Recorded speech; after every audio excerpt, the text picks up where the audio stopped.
Okay, thanks very much, Jeff. It's a pleasure and honor to be with you today. Um, I'm going to talk about suicide. I'm going to explain why it's important and a bit about it and how we can really do something about this as an issue for the police department. And I have to say that listening to Jeff's intro, in healthcare, we really became aware of our own vulnerabilities and mortalities during COVID-19.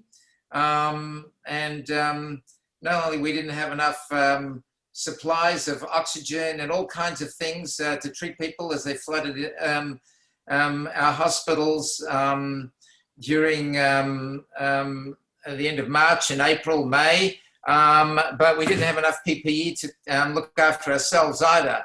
So it's a reminder that we're vulnerable. And when I wanted to volunteer for the ICU, since I'd had some ICU experience, my kids told me I was too old and it was too dangerous. So that was really a sobering piece of advice. I did listen to them.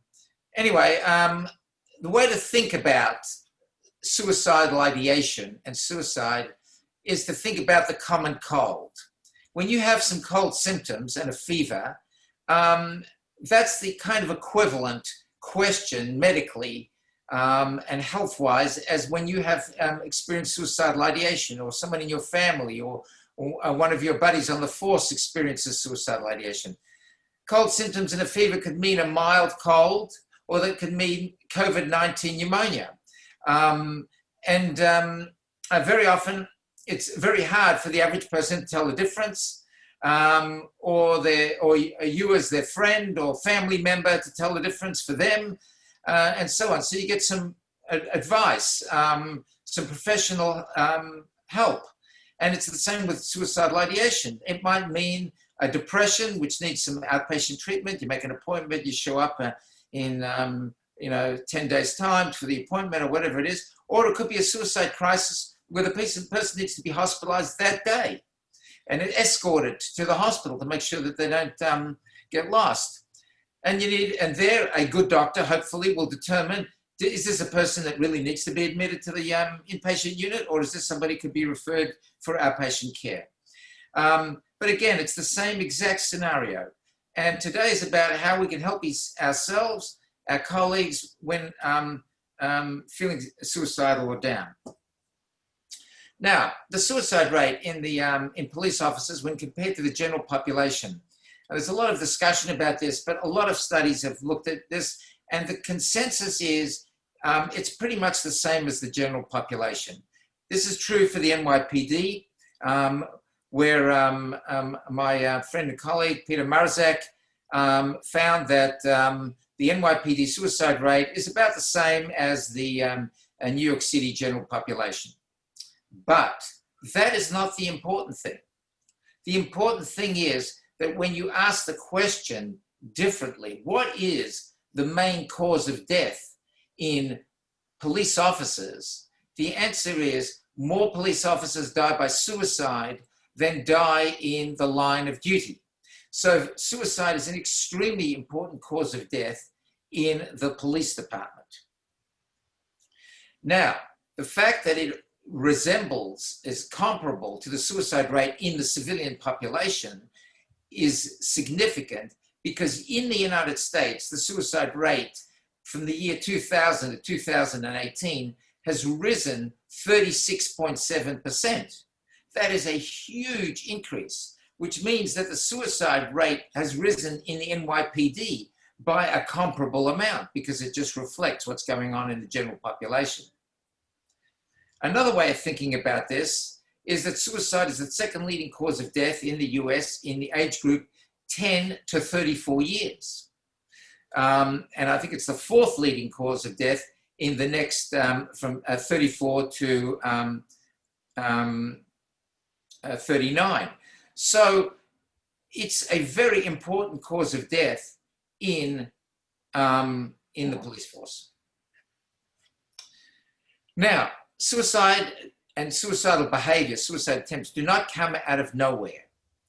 It's not just a simple response to job stress and marital problems. Nothing that simple.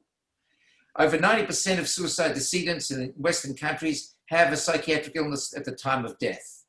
The commonest example of the psychiatric illness they have is a major depressive episode. That accounts for about 2/3 of all of them. Tragically, 78% of suicide decedents with a psychiatric illness are untreated at the time of death in the US. And these are the most recent statistics from the CDC. So suicide is generally the consequence of an untreated psychiatric illness. Now, having said that, most people with a psychiatric illness, including mood disorders, never attempt suicide.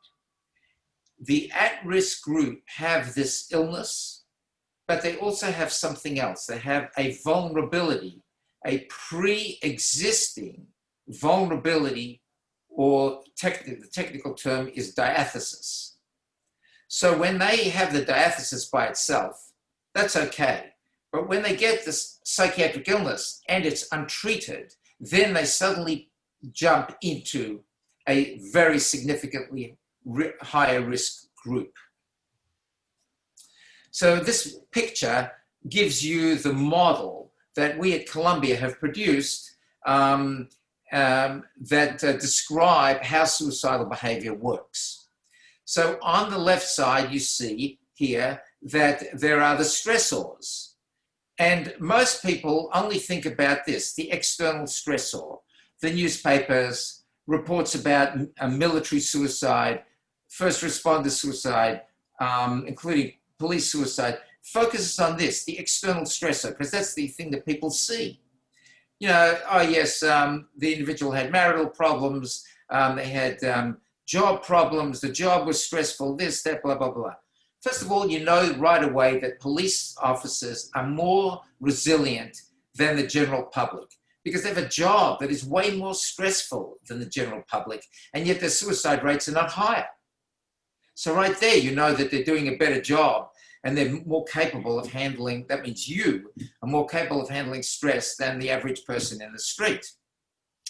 Okay, but that is not the critical thing. The critical thing here is the internal stressor, which is the psychiatric illness. That is the episode of depression that hits people, gets unrecognized, untreated, and in the end is responsible for leading them towards a suicide attempt. But we also need to focus on how they respond to, people respond to these stressors, the internal and the external. And there are two domains, the perception of the stress and how they respond to the stress. So this vulnerability or diathesis has four elements that we know a lot about. Two in one of those domains that I just spoke about, the perception, and two in the other domain, the response. First of all, what are the four elements? Number one, when the person experiences external or internal stressors, they get more subjectively depressed, distressed, etc. In other words, we now even know, I've got these technical terms here, brain regions, anterior cingulate, DL means dorsal lateral prefrontal cortex. These are parts of the brain. These are the parts of the brain that we know that process the perception of the depression or the distress and emotional pain coming from the circumstances of the person's life. And people differ according to how severely they feel this pain, and it's related to the functionality of those bits of the brain.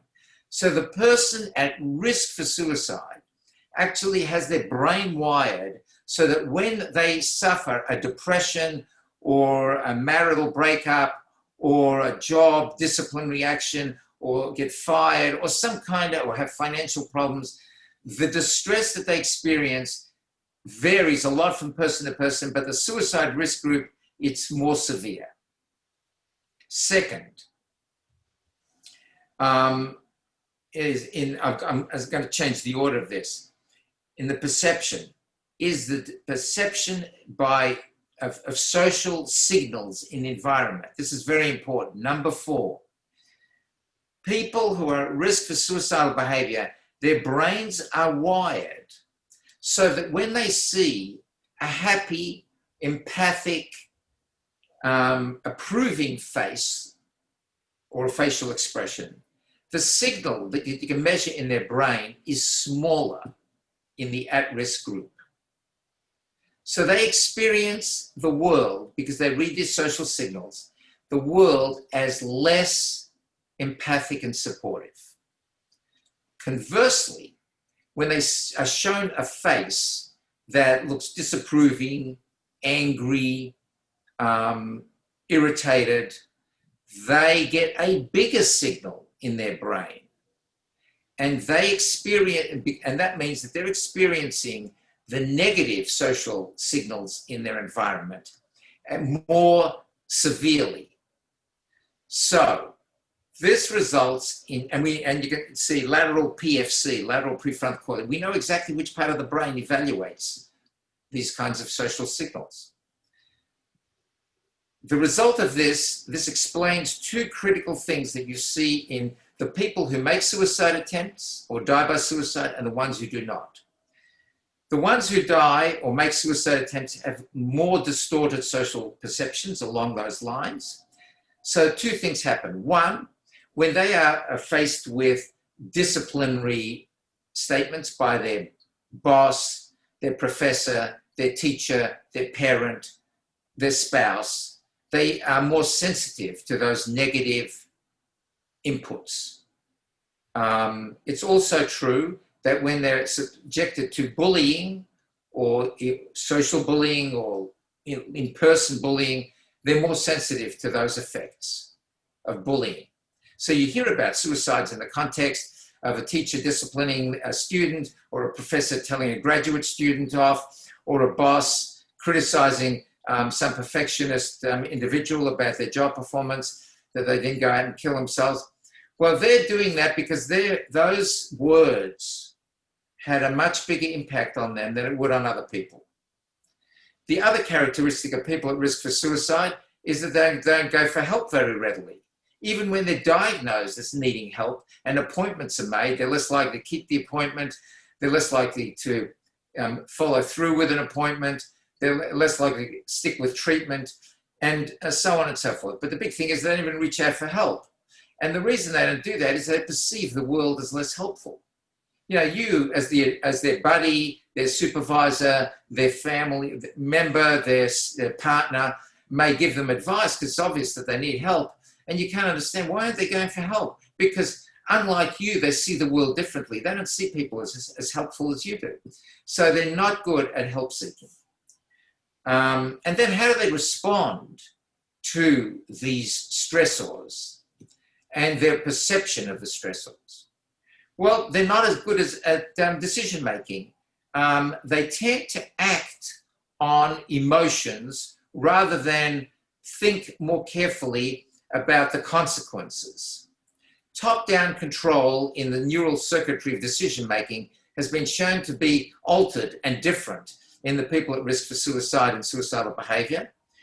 And when they're dealing with the problems that are presented to them, the depression, the spousal, the relationship, the job, the financial, the educational, blah, blah, blah, all that, they're not as good at problem solving, and they're not as good at learning from past experience to problem solve better going forwards. And these are all involve different brain regions that we see function less well in these individuals.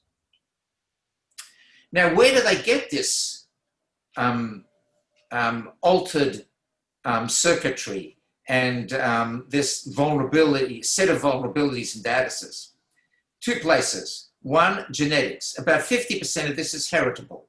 So you just get it in your genes, you have no idea about it, and it just, you are somewhere along the spectrum of vulnerability, and half of the reason where you are is genetic, and the other half is probably environmental, related to your parenting and early school and childhood experiences, has a disproportionate effect on how you are when you grow up. And that operates through modifying the genes biochemically and how they function. This is called epigenetics. And stress response systems are altered in the course of all these things, either genetically or epigenetically, that we have in the brain. And we've found that that these are abnormal in people who make suicide attempts and people who die by suicide. So just to summarize this diathesis piece, you now see the stressor is here on the left, and then in the middle, the perception, which is how distressed they become and their assessment of social cues, and then finally the response, which is related to how they make decisions and how good they are at problem solving. And these are the critical elements of, and if you don't have the stressor, then you're going to be safe. In fact, we treat people energetically and we try to improve their social environment, supportive circumstances, because that takes the pressure off them. And so it's harder to change their perception of stress and their perception of social cues. And there are ways, though, but they're more complicated, to how you change people's responses to stress and their problem solving. There are methods for doing that. People like Jeff, Thompson do a lot of that kind of work. And those of us who are in psychiatry, we do our best to try and treat the depression, etc. And then, we try to improve the environmental problems. Okay, so like the general population, a proportion of police officers have this diathesis, unbeknownst to them or anybody else. And everything's cool until PTSD develops, alcoholism develops, depression develops, and it's not treated. Okay, now, what's very interesting is how do people get treatment in general? Most people, interestingly, when they have they're feeling suicidal, they don't go to a psychiatrist or to a psychologist or a social worker and get a mental health professional. They go overwhelmingly to their GP. 66% of all suicides see a GP within 30 days of dying by suicide. They've gone to the GP. So a major way of improving suicide prevention is to teach GPs how to recognize and diagnose depression and how to treat it better. The contact rate of suicide decedents prior to death with mental health professionals is half that with GPs. How do we manage a patient when they come along? We evaluate the degree of suicide risk and we determine what the psychiatric diagnosis is. We treat the psychiatric diagnosis. We try to improve the psychosocial situation. That's all on the stress side. Then on the other side, beyond the diathesis, we try to remove the means for suicide. In other words, we try to keep the person safe until we can get them better enough so they're safe anyway, everywhere. So the big things for keeping people safe, especially in their home, is make sure there's no gun in the house. That's very important for the police officers and the military. Make sure there are no pills that they're going to swallow. Keep the pills locked. The person's sick. Family member, partner gives them the pills. The right dose each day at the right time. Doesn't give them the bottle, just give them what they need. And then lock up all the alcohol. Alcohol is dangerous because people drink it and they convert themselves from a well-controlled, non-impulsive person into an impulsive person who's going to act. It changes decision-making circuitry, top-down control. And we calibrate the supervision of the patient during the acute suicide risk period according to how suicidal they are. We put them in hospital, we put them under constant observation or 15-minute observation or regular observation or day hospital, or we leave them at home. Depends on how we grade their risk. And our best guide is how severe the suicidal ideation is. The more severe it is, the more risky they are. What's a sign of severe suicidal ideation? They have suicidal ideation with a specific method in mind, what we call a plan. The second element is we ask them, do you ever feel that these thoughts are sort of you might act on these thoughts. That they have a. Do you ever feel sort of a kind of compelling aspect to the thought, like you're being pushed towards this? If they say there's a possibility that they might act, or they feel that the thoughts are pushing them to act, that's called intent. Plan plus intent is an acute suicide risk situation. They need to be evaluated right then by a professional. That's the sort of person that needs to be taken to the emergency room. Next, the most severe example of suicidal ideation in the past week is more important than the day-to-day fluctuations. So I don't ask them, how are you doing today, necessarily. I want to know, what's the worst you've felt this week? And I use that as my criterion for what to do next. Now, the next thing you say, well, okay, but Dr. Mann, you explained all this thing about this diathesis. It sounds very interesting and so on. But in practice, how are we going to evaluate that in a quick conversation with anybody? And the answer is, you ask people, or we ask people, have you ever made a suicide attempt in the past? Ever done anything, to sort of harm yourself with the thought that you might die as a result of that? And a past history of a suicide attempt generally means they've got the vulnerability or the diathesis.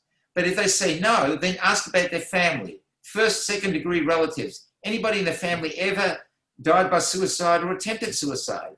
If that's happened, good chance that they also, this person sitting next to you, has this diathesis and is at higher risk. And then if they say yes to any of those questions, you want to know, or at least we want to know, what happened exactly. Because the more dangerous the suicide attempt is in terms of, survival, the greater the risk going forward, because people tend to make more and more serious, medically serious suicide attempts as they go forward.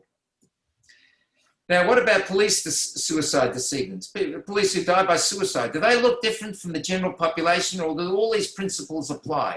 And the answer is they basically do apply, but you'll see we have amazing gaps in knowledge, and those gaps are really intolerable. That needs to be fixed now.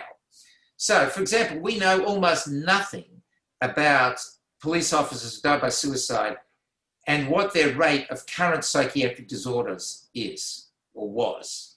We know the job's very stressful, but because we know nothing much about the rates of current psychiatric disorders, and even more as important, whether they were being treated or not, the myth is that the police suicides are mostly about job stress. By the way, it's the same for the military. Now, the next point, we know that greater than 70% of police officers kill themselves with a firearm. They have access to a very lethal method, probably the most lethal method in the Western world, and it's 50% for the rest of the American population. It's also elevated in veterans because there's a higher firearm availability.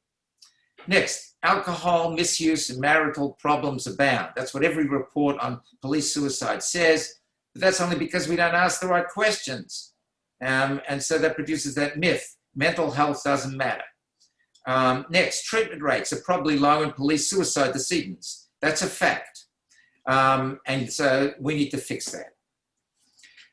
Here's the data, a couple of studies. Police officers rarely seek help from psychologists, psychiatrists, even when they have serious suicidal ideation. Berg, 2006, it's pretty recent. 80% of US police suicide decedents gave clues regarding the suicidal intent. People did not know what the clues meant. So, when the average citizen walks around a crime scene, they don't pick up very much. But when you guys walk around the crime scene, you're trained to see a lot of different things that they don't even see. It's the same thing with picking up these clues about suicide intent. You don't ask the right questions. You don't know what to look for. You don't get the information. Interestingly enough, even when this was detected, a lot of police officers who died by suicide then didn't go for help. Now you know why they don't go for help. So, suicide prevention programs. You probably heard a lot about these. 20 years ago, the FBI hosted a very important conference. 63 papers were published. None evaluated implementation or outcome. what's the point of it? What's the point of a program if you don't know if it works or not? You're just shooting in the dark. There is a program that works. I found one. It's relatively recent from Canada. Montreal Police underwent a program called Together for Life. It's a terrific title. Everybody on the force got half a day's education program on suicide and risks of suicide. I'm going to talk to you for about 20 minutes, but they got half a day on this. Supervisors got more training. That's very important, including interventions like, which are not easy, taking the gun away, referral for help, enlisting a buddy to improve a support, etc. And they put in a confidential hotline. Terrific. But interestingly, yeah, maybe you would have predicted this. Used very little. They got 46 calls in 3 years. 42% of the callers were women, but women only made up 22% of the entire force. So women called at twice the rate of men, and in general, in the general public, women are better at asking for help than men. So one of the things that we have to do is focus on what is it about men and how do we help men get comfortable with asking for help when they need it. Let's face it, anybody who kills themselves needed to ask for help. So you can see how difficult it is for people to get over that hump. 43%, so there were good things that happened. There was an increase in direct questioning about suicidal intention from the supervisors. It went up from 20 to 39%, doubled. That's a huge step in the right direction. Supervisors asking twice as many times about suicidal intent. We need to get comfortable with asking these questions. 43% of the supervisors report intervening with an officer in a crisis. Okay, I suppose that's good. Mostly about family and couple problems because that's what everybody focuses on. Now, what happened? With this highly imperfect outcome, the suicide rate declined 79% in the Montreal police officers. Now, compared to the previous period from 1997 to 2008, that was a 79% decrease. But if you then compared the suicide rate in the police department in Montreal with the rest of all the police in Quebec province, the suicide rate in the rest of Quebec province went up slightly compared to the 79% decrease in the Montreal Police Department. So that was a big improvement relative to all the other police departments throughout the rest of Quebec province. So this was not just drifting in the same general direction as everything else. This was a distinct deviation into the direction of improvement, specifically in that department. And then if you looked in the city of Montreal, maybe the whole city improved. No, the suicide rate did not decline in the city of Montreal as a whole or in the age and sex matched population of that city. So this was improvement specifically within the Montreal Police Department. Very important. Okay, what is unknown about police suicide? Well, now you know what's unknown. We don't know critical causal factors like the rates of untreated psychiatric illness. Are police seeing non-mental health care workers for help with depression, PTSD, and alcohol use disorder instead of mental health care workers? We know nothing about the illnesses, and we know very little about specifics of help seeking. And we need to know both because that's how you begin to measure the outcome of a prevention program. We also need to know what the rates are of personal and job-related stress in police suicide decedents and compare them with the rest of the force. We need to know that because there's this myth that those people who kill themselves are having more stresses in their job than the other group. I bet once we control for the presence of depression, PTSD, and alcohol use disorder, that will explain the additional stress that they're experiencing on their job. Okay, but the answers for this will only come from modern psychological autopsy program, the kind of program that Jeff and colleagues are trying to implement. Okay, here's my bottom line, last slide. The key thing here, after more data, is overcoming the barriers to treatment for police.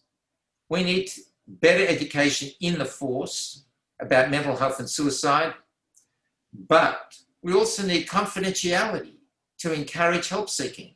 People need to feel confident that they're not going to be punished or adversely treated for saying, I'm depressed, I need help, or for having taking antidepressants. We need a referral system for effective care. Police are entitled to a simple method of referral for confidential evaluation and treatment, and the quality of that confidential evaluation and treatment should be second to none. Our first responders, our police, fire department, doctors, we're entitled to the same quality treatment as everybody else. And unfortunately, and I include doctors, we don't get it. And this is a situation that needs to change right now. Thank you very much.